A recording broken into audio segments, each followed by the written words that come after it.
بسم اللہ الرحمن الرحیم۔ حضرت سلیمان علیہ السلام اور بکریاں چرانے والے کا واقعہ بالآخر سنیں اور ہمارے چینل کو سبسکرائب کریں۔ حضرت سلیمان علیہ السلام اور بکریاں چرانے والے کا واقعہ ہوا یہ کہ دو آدمی ہمسائے تھے، اس میں جھگڑا ہو گیا۔ اس میں سے ایک کے پاس کھیت تھا، اس میں اس نے فصل بو رکھی تھی، دوسرے کے پاس کچھ بکریاں تھیں۔ بکریوں کا چرواہا رات کے وقت دیوار والے دروازے کو بند کر دیتا تاکہ بکریاں نکل کر فصل کو نقصان نہ پہنچائیں۔ ایک دن وہ دروازہ بند کرنا بھول گیا، بکریاں کھیت میں جا کر چرنے لگیں، فصل خراب ہو گئی۔ دونوں داؤد علیہ السلام کے پاس آئے، اپنا مقدمہ پیش کیا۔ داؤد علیہ السلام قاضی بھی تھے۔ اس وقت سلیمان علیہ السلام کہیں گئے تھے۔ داؤد علیہ السلام مقدمہ سن کر کہنے لگے، بکریوں والے کی سستی کا نتیجہ ہے، اس کا حل یہی ہے کہ وہ تیری بکریاں اپنی تحویل میں لے لے۔ دونوں فریق جب باہر نکلے تو سلیمان علیہ السلام سے ملاقات ہوئی۔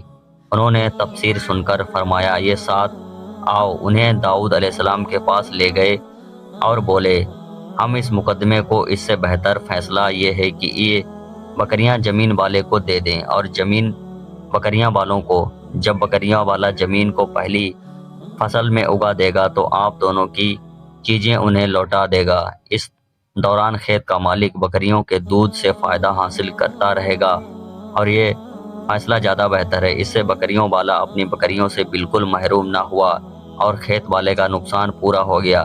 یہ فیصلہ آپ کو اللہ تعالیٰ نے سمجھایا تھا۔ حضرت سلیمان علیہ السلام اور دو عورتوں کا واقعہ۔ بخاری اور مسلم میں ایک حدیث ہے کہ اس میں سے کسی قسم کا ایک واقعہ بیان ہوا ہے کہ دو عورتیں اپنا مقدمہ داؤد علیہ السلام کے پاس لے گئیں۔ دونوں کو اللہ نے ایک بچہ دے رکھا تھا۔ ایک بھیڑیے نے حملہ کر کے بڑی عمر والی کا بچہ چیر پھاڑ ڈالا اور عورت چالاک تھی، اس نے چھوٹی والی عمر کا بچہ چھین لیا کہ یہ میرا بچہ ہے۔ داؤد علیہ السلام نے دیکھا بچہ بڑی عورت کے پاس ہے تو اسے حق میں فیصلہ دے دیا۔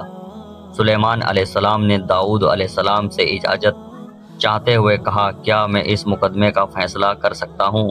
انہوں نے اجازت دے دی۔